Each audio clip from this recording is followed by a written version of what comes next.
യൂട്രസിൻ്റെ ഉള്ളിലോട്ട് പിടിച്ചു.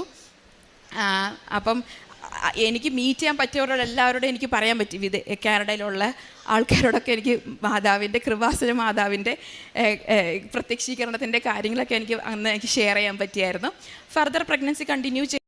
എൻ്റെ പേര് സുമറാണി, ഹസ്ബൻഡിൻ്റെ പേര് വിനു, വാവയുടെ പേര് ഹന്ന. ഞങ്ങൾ വരുന്നത് നടുവട്ടം ഇടവകയിൽ നിന്നാണ്. എറണാകുളം ജില്ലയിലുള്ള സ്ഥിരതാമസമാക്കിയിരിക്കുന്നത് കാനഡയിലുള്ള ഹാമിൽട്ടൺ എന്ന് പറയുന്ന സിറ്റിയിലാണ്. ഞങ്ങൾക്ക് ഒരുപാട് അനുഗ്രഹങ്ങൾ ഉടമ്പടിയിലൂടെ ഞങ്ങൾക്ക് ലഭിച്ചു. അമ്മ മാതാവിൻ്റെ അനുഗ്രഹമാണ് ഹന്നമോള്.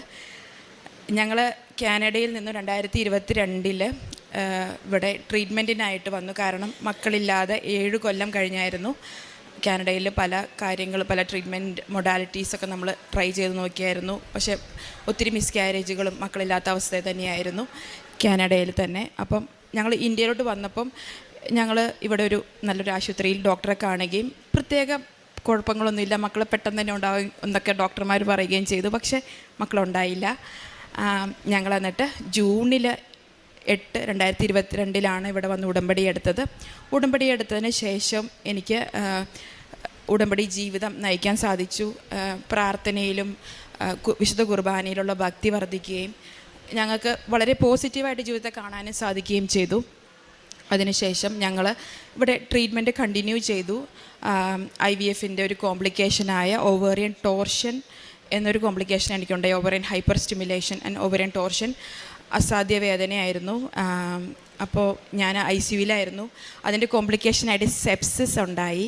എൻ്റെ ഹാർട്ട് റേറ്റൊക്കെ താന്ന് അവരെനിക്ക് റിവൈവ് ചെയ്യേണ്ടി വന്നു. എൻ്റെ ജീവൻ രണ്ടാമത് എടുക്കേണ്ടി വന്നു. പക്ഷേ ദൈവാനുഗ്രഹത്തിൽ കൃപാസന മാതാവിൻ്റെ പ്രത്യക്ഷീകരണത്തിന് സാക്ഷിയാവാൻ എനിക്ക് സാധിക്കണമെന്ന് പറഞ്ഞ് മാത്രം പ്രാർത്ഥിച്ചതിൻ്റെ ഭാഗമായിട്ട് എനിക്ക് പൂർണ്ണമായിട്ട് എൻ്റെ ഓവറിക്കൊന്നും ഒരു പ്രശ്നമില്ല. അങ്ങനെ എനിക്ക് തിരിച്ച് എനിക്ക് ബാക്ക് ടു നോർമൽ ലൈഫ് നോർമലായിട്ട് എനിക്ക് ജീവിക്കാൻ സാധിച്ചു. ഫർദർ എനിക്ക് ഇവിടുത്തെ ട്രീറ്റ്മെൻറ്റ് കൊണ്ടൊന്നും മക്കളുണ്ടായില്ല. പക്ഷേ എനിക്കൊരു കാര്യം മനസ്സിലായി, അതായത് ഈശോ മാതാവും ഇടപെട്ടാൽ മാത്രമാണ് മക്കളുണ്ടാവുള്ളൂ. കാരണം മക്കൾ ദൈവത്തിൻ്റെ ദാനമാണ്, ഉദരഫലം ഒരു സമ്മാനം. ആ ഒരു ബോധ്യത്തിലോട്ട് ഞങ്ങൾ എത്തിച്ചേർന്നു. നേഴ്സായ എനിക്ക് റാഷണൽ കാരണങ്ങൾ അറിയണം, കാരണങ്ങൾ കണ്ടുപിടിക്കണം. എന്തുകൊണ്ടാണ് മക്കളില്ലാത്തതെന്നത് കാരണം കണ്ടുപിടിക്കാൻ വളരെയേറെ ആഗ്രഹമുള്ള വ്യക്തിയായിരുന്നു. അതുകൊണ്ടാണ് ബേസിക്കലി നമ്മൾ നാട്ടിൽ തന്നെ വന്നത്. പക്ഷേ വിശ്വാസവും സ്നേഹവും ഒക്കെ ഇതിലൂടെ കുഞ്ഞിനെ ലഭിക്കണം എന്ന ഒരു ബോധ്യം ഞങ്ങൾക്കുണ്ടായി. നവംബർ 2022 ഞങ്ങൾ നാട്ടിൽ നിന്ന് ഇവിടുന്ന് തിരിച്ചു പോയപ്പോൾ മക്കളൊന്നും ഉണ്ടായില്ല. 7 കൊല്ലം കഴിഞ്ഞു. പക്ഷേ ഞങ്ങൾ തീരുമാനിച്ചു ഞങ്ങൾക്ക് ഉടമ്പടി ജീവിതം നമുക്ക് നയിച്ചു നോക്കാം, മക്കളുണ്ടായില്ലെങ്കിൽ സാരില്ല, സന്തോഷത്തോടെ ജീവിക്കാമെന്ന് തീരുമാനിച്ച് ഞങ്ങൾ തിരിച്ചു പോയി. സങ്കടം ഉണ്ടോയെന്ന് വെച്ചാൽ ഉണ്ട്, ഉള്ളിൻ്റെ ഉള്ളിൽ വേറെ പിള്ളേരെ കാണുമ്പോൾ. പക്ഷേ ഉടമ്പടിയിൽ മാക്സിമം കുർബാന അറ്റൻഡ് ചെയ്ത് മാക്സിമം കാരുണ്യ പ്രവർത്തികൾ ചെയ്ത് പ്രേക്ഷിത പ്രവർത്തനങ്ങൾ ചെയ്ത് വളരെ എളിമപ്പെട്ട് ജീവിക്കാൻ എനിക്ക് സാധിച്ചു. ഞങ്ങൾക്ക് രണ്ടുപേർക്കും സാധിച്ചു. ഫർദർ ഞങ്ങൾ ഏകദേശം 1 ഇയർ ആഫ്റ്റർ അവർ ഉടമ്പടി ജൂലൈ 2023 എനിക്ക് നാച്ചുറലി ഒരു ട്രീറ്റ്മെൻറ്റ് ഒന്നുമില്ലാതെ പ്രഗ്നൻസി പോസിറ്റീവായി. വളരെ എക്സൈറ്റഡ് ആയിരുന്നു. കാരണം എനിക്ക് ഒത്തിരി മിസ്കാരേജ് ഉണ്ടായി. ഇങ്ങനെ ട്രീറ്റ്മെൻറ്റൊക്കെ ചെയ്ത് മിസ്കാരേജൊക്കെ ഉണ്ടായപ്പം ആദ്യമായിട്ട് പോസിറ്റീവ് അതായത് നോർമലായിട്ട് ബേബി പോസിറ്റീവായി കണ്ടപ്പോൾ സന്തോഷമായിരുന്നു. പക്ഷേ വീക്ക് 7 നമുക്ക് ഹാർട്ട് ബീറ്റിൻ്റെ അൾട്രാസൗണ്ട് ചെയ്യുവാൻ ഡോക്ടർ പറയും. അപ്പം ആ വീക്ക് 7 അൾട്രാസൗണ്ട് ചെയ്തപ്പോൾ ബേബി പിടിച്ചിരിക്കുന്നത് കോർണുവ എന്ന് പറയുന്ന സ്ഥലത്താണ് കണ്ടു. കോർണുവ എന്ന് പറയുന്നത് നമ്മുടെ ഫലോപ്പിയൻ ട്യൂബും യൂട്രസിൻ്റെയും ഇടയിലുള്ള സ്പേസാണ്. അവിടെയാണ് നമ്മുടെ ഓവേറിയൻ ആർട്ടറിയും അങ്ങനെ വെയിനൊക്കെ ഇൻസേർട്ട് ചെയ്യുന്ന സ്ഥലമാണ്. അപ്പം അവിടെ ബേബി പിടിച്ചു കഴിഞ്ഞാൽ അവിടെ ആ ബ്ലഡ് വെസൽസ് റപ്ചറായി മരിക്കും. അത് ഉറപ്പുള്ള കാര്യമായിരുന്നു. അപ്പം ഡോക്ടർ നമ്മൾ അങ്ങനെ അൾട്രാസൗണ്ട് കണ്ടപ്പം എമർജൻസി ആയിട്ട് നമ്മളെ സർജറിക്ക് പോസ്റ്റ് ചെയ്തു. പക്ഷേ ആ സർജറിക്ക് ഞങ്ങൾ കൺസെൻറ്റ് കൊടുത്തില്ല. അത് ലൈഫ് ത്രെട്ടനിങ് ആണ് എന്ന് നഴ്സായ നമുക്ക് അറിയാമെങ്കിലും കൺസെൻറ്റ് കൊടുത്തില്ല. പരിശുദ്ധാത്മാവിൻ്റെ ഒരു മാതാവിൻ്റെ ഒരു ഫീലും പരിശുദ്ധാത്മാവിൻ്റെ ഒരു ധൈര്യവും നമുക്ക് കിട്ടി. അന്ന് അങ്ങനെ അതുകൊണ്ടാണ് ബേസിക്കലി നമുക്ക് കൺസെൻറ്റ് കൊടുക്കാൻ തോന്നാഞ്ഞത്. മാതാവിൻ്റെ കാശുരൂപം ഞങ്ങളുടെ കയ്യിലുണ്ടായിരുന്നു, എണ്ണ കയ്യിലുണ്ടായിരുന്നു. അത് രണ്ട് വെച്ചിട്ട് ആശുപത്രിയോട്ട് പോയത് പറഞ്ഞു. ഞങ്ങൾ കൺസെൻറ്റ് തരണില്ല. പക്ഷേ ഞങ്ങൾ വീട്ടിലോട്ട് തിരിച്ച് വിട്ടില്ല. കാരണം ബ്ലഡ് വെസൽ പൊട്ടി വയറിൽ ബ്ലഡ് നിറഞ്ഞ് മരിക്കും എന്ന് ഡോക്ടർ പറഞ്ഞപ്പോൾ, അതുകൊണ്ട് പ്ലേയിങ് വിത്ത് ദ ഫയർ എന്നാണ് ഹസ്ബൻഡിൻ്റെ അടുത്ത് ഡോക്ടർ പറഞ്ഞത്. പക്ഷേ ആ സമയത്ത് പോലും നമുക്കൊരു ടെൻഷനും ഇല്ല. നമ്മൾ പറഞ്ഞു, ഇത് ഞങ്ങളുണ്ടാക്കിയ ബേബി അല്ല, ഞങ്ങൾക്ക് ദൈവം ദാനമായി തന്ന ബേബിയാണ്. Miracles will happen and miracles do happen. അപ്പം അങ്ങനെ ഇരുന്ന സമയത്ത് ഞങ്ങൾ പറഞ്ഞു, ഞങ്ങൾക്ക് 1 നൈറ്റ് ഇവിടെ സ്പെൻഡ് ചെയ്യണം, ഞങ്ങൾക്ക് സർജറി വേണ്ട. അപ്പം ഡോക്ടർ പറഞ്ഞു 1 നൈറ്റ് സ്പെൻഡ് ചെയ്തു. അപ്പോൾ അവിടെ ഞങ്ങൾ ഫർദർ അൾട്രാസൗണ്ട് ചോദിച്ചു. അപ്പം 2 അൾട്രാസൗണ്ട് ചെയ്തപ്പോഴും സെയിം തിങ്, ബേബി കോർണുവേലാണ്, അതായത് ഫലോപ്പിയൻ ട്യൂബിൻ്റെയും അടുത്താണ്, അതിൻ്റെ ഒരു സ്പേസിലാണ്, ഒരു പ്രത്യേക സ്പേസിലാണ് ബേബിക്ക് ഒരിക്കലും എൻഡോമെട്രിയത്തിലോട്ട് മാറാൻ പറ്റില്ല. കാരണം ചെടി നടന്നതുപോലെയാണ് ബേബി പിടിക്കുന്നത്. അപ്പം അങ്ങനെ ഇരുന്ന സമയത്ത് ഞങ്ങൾ പറഞ്ഞു, ഞങ്ങൾക്ക് ഒരു രാത്രി വേണം. അപ്പം ഞങ്ങൾ 1 നൈറ്റ് കണ്ടിന്യൂസ് കൊന്തെത്തിച്ചു, പ്രത്യക്ഷീകരണ പ്രാർത്ഥന എത്തിച്ചു, കാശുരൂപം വെച്ചിട്ട് വയറ്റത്ത് വെച്ച് പ്രാർത്ഥിച്ചു. അന്ന് നൈറ്റ് ഞാൻ മാതാവിനെ ഫീൽ ചെയ്തു. മാതാവ് എൻ്റെ അടുത്തുണ്ടായിരുന്നു, മാതാവിൻ്റെ സ്മെൽ എൻ്റെ അടുത്തുണ്ടായിരുന്നു. എനിക്ക് ഭയങ്കര ധൈര്യം തോന്നി.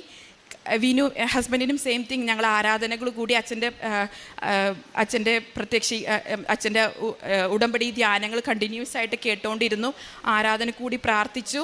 എനിക്ക് സ്പോട്ടിംഗ് ഉണ്ടായി അന്ന് രാത്രി. അപ്പം ഡോക്ടർ പറഞ്ഞത് സ്പോട്ടിംഗ് തുടങ്ങുക പറയേണ്ടത് ബിഗ് റപ്ചറിനോ തുടക്കമായിരിക്കും, യു ഗോണ ഡൈ, അതോ അങ്ങനെയാണ് പറഞ്ഞത്. പക്ഷേ ഞങ്ങൾക്കൊരു വിശ്വാസം ഉണ്ടായിരുന്നു, ഇത് മാതാവിൻ്റെ പ്രത്യക്ഷീകരണത്തിൻ്റെ കുഞ്ഞുവാവയാണ് നമ്മുടെ ഞങ്ങൾക്ക്. അപ്പം അങ്ങനൊരു ധൈര്യം ഉള്ളത് കൊണ്ട് ഞങ്ങൾ ഫർദർ വീണ്ടും അൾട്രാസൗണ്ട് ചോദിച്ചു. പക്ഷേ ഞങ്ങൾ ഡോക്ടർക്ക് വേണ്ടി പ്രാർത്ഥിച്ചു. ഡോക്ടർ ഓൾറെഡി 3D അൾട്രാസൗണ്ടിന് വേണ്ടി അങ്ങനെ റിക്വസ്റ്റ് ചെയ്തു.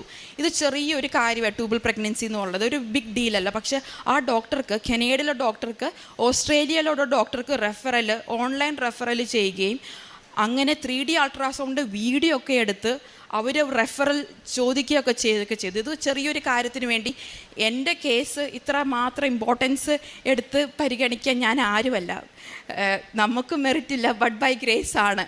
അപ്പം അതുകൊണ്ട് നമുക്ക് വളരെയേറെ ഇമ്പോർട്ടൻസ് തരികയും മാതാവിൻ്റെ, ഞങ്ങൾക്കിപ്പോൾ ഈ മീറ്റ് ചെയ്യുന്നവരെല്ലാം ഞാൻ പറഞ്ഞുകൊണ്ടിരുന്നു, ഇത് മാതാവിൻ്റെ പ്രത്യക്ഷീകരണത്തിൻ്റെ സാക്ഷിയാവേണ്ടുള്ള കുഞ്ഞുവാവിയാണെന്ന് ഞങ്ങൾ എല്ലാവരും മീറ്റ് ചെയ്യുമ്പോൾ പറഞ്ഞിരുന്നു. അൾട്രാസൗണ്ട് ചെയ്യണവരോടും അവിടെയുള്ള നഴ്സുമാരോടും കോവർക്കേഴ്സിനോടൊക്കെ പറഞ്ഞുകൊണ്ടിരുന്നു.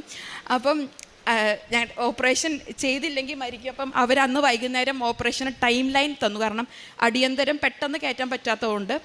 അപ്പം അങ്ങനെ ഇരിക്കുന്ന അവസരത്തിൽ ഓസ്ട്രേലിയൻ ഡോക്ടർക്ക് മാത്രം അൾട്രാസൗണ്ടിൽ ചെറിയതായിട്ട് എൻഡോമെട്രിയം, യൂട്രസിൻ്റെ അകത്ത് ചെറുതായിട്ടൊരു കണക്ഷൻ കാണാൻ പറ്റി.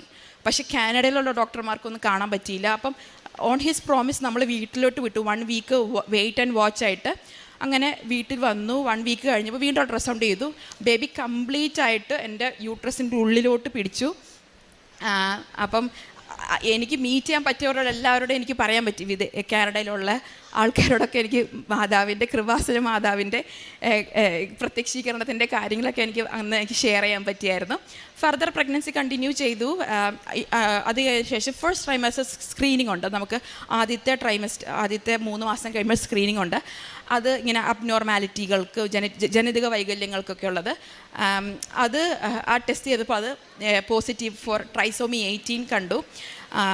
അതൊരു ജനിതക വൈകല്യമാണ്. അപ്പം ആ വൈകല്യത്തിന് പോസിറ്റീവ് കണ്ടപ്പം നമുക്ക് ടെൻഷനൊന്നുമില്ല. കാരണം ഈ കുഞ്ഞുവാവനെ മാതാവ് തന്നതാണ്, ഈശോയോട് ചോദിച്ചു തന്നത്. അപ്പം മാതാവ് നമ്മുടെ കേസ് ഫയൽ എടുത്തുകൊണ്ട് മാതാവ് സെറ്റാക്കി തരുമെന്ന് ഞങ്ങൾക്ക് കുറച്ച് വിശ്വാസമുണ്ട്. അപ്പം ഫർദർ NIPT എന്ന് പറഞ്ഞ ടെസ്റ്റ് ചെയ്തപ്പോൾ it came negative for any sort of anomalies, baby ഹെൽത്തിയാന്ന് പറഞ്ഞു.